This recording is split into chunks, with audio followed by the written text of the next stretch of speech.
Metode pelatihan petugas pendataan lapangan pada kegiatan-kegiatan BPS di tahun 2025 akan dilaksanakan secara online atau offline ya. Hai, Assalamualaikum warahmatullahi wabarakatuh. Selamat datang saya ucapkan di Usma Ulia Channel yang masih sama membahas tentang beragam aplikasi dan informasi. Apa kabar teman-teman semua? Semoga selalu dalam lindungan Allah Subhanahu wa taala. Amin amin ya robbal alamin. Baik, sebelumnya terima kasih disampaikan bagi teman-teman yang telah mengklik video ini. Dan pastikan untuk simak video ini sampai selesai. Jangan di skip agar tidak gagal paham. Juga pastinya tidak ada informasi yang terlewatkan. Baik, pada video kali ini akan saya bahas mengenai perkiraan untuk metode pelatihan bagi petugas atau mitra pendataan pada setiap kegiatan-kegiatan yang akan dilaksanakan oleh PPS di tahun 2025.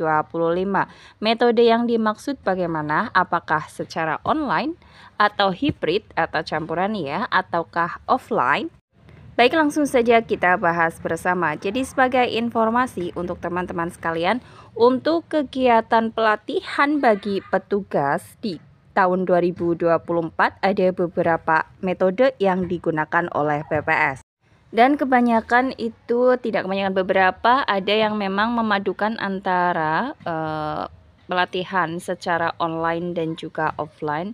Ada juga yang di akhir-akhir tahun, setelah pertengahan tahun, pelatihan petugas dilaksanakan secara offline. Mohon maaf untuk alasannya saya tidak tahu pasti, tetapi berdasarkan informasi yang saya terima untuk di awal tahun lalu, awal tahun ini yaitu 2024, bahwasanya untuk anggaran atribut yang diberikan kepada mitra itu dipangkas, yang awalnya dianggar 150.000 untuk kegiatan pelatihan petugas yaitu mitra menjadi 50.000. Jadi yang awalnya pada setiap kegiatan PPS mitra atau petugas pendataan akan menerima tas, kemudian dan juga atribut yang lain. Untuk di tahun 2024 tidak lagi ada tas, tetapi kebanyakan diberikan seperti goodie bag seperti itu.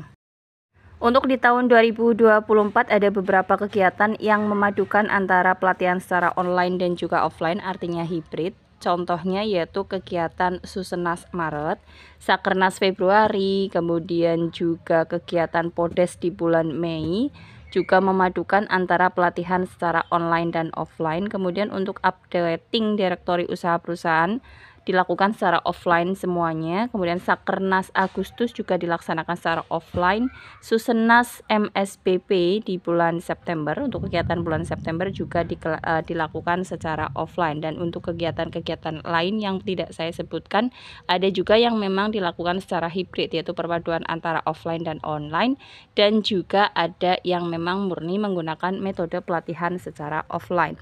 Berdasarkan pengalaman di tahun ini, di tahun 2024, terutama untuk kegiatan Susenas Maret. Untuk Susenas Maret, kegiatan pelatihan dilakukan secara online dan juga offline.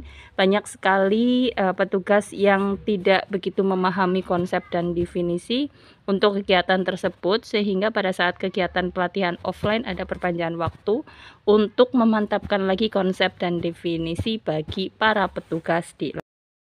Dan untuk di tahun 2025 nantinya, mohon maaf, saya belum menerima informasi pastinya untuk semua kegiatan akan dilaksanakan pelatihannya itu bagaimana, apakah online dan offline juga atau offline kesemuanya.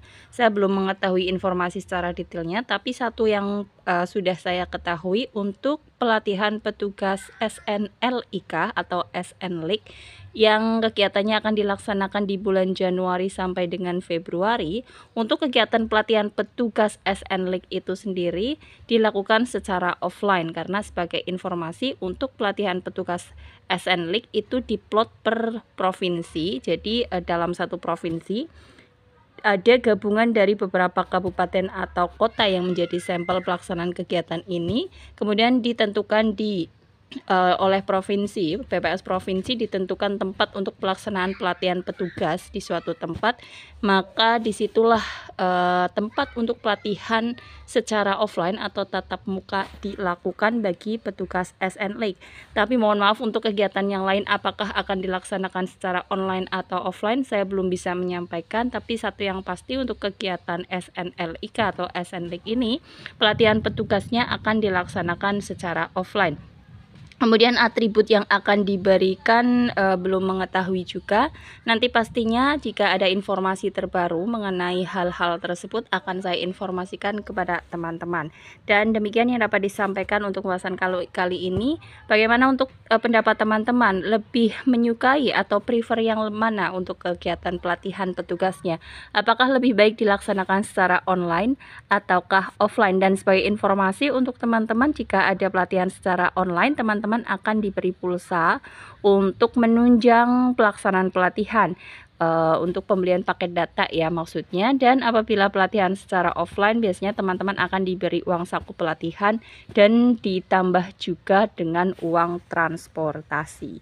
Ya, demikian yang dapat disampaikan untuk pembahasan kali ini. Semoga informasi ini bermanfaat bagi teman-teman. Salam sukses selalu tentunya. Dan apabila ada pertanyaan bisa tulis di kolom komentar untuk kita sekedar sharing bersama. Akhir kata, wassalamualaikum warahmatullahi wabarakatuh.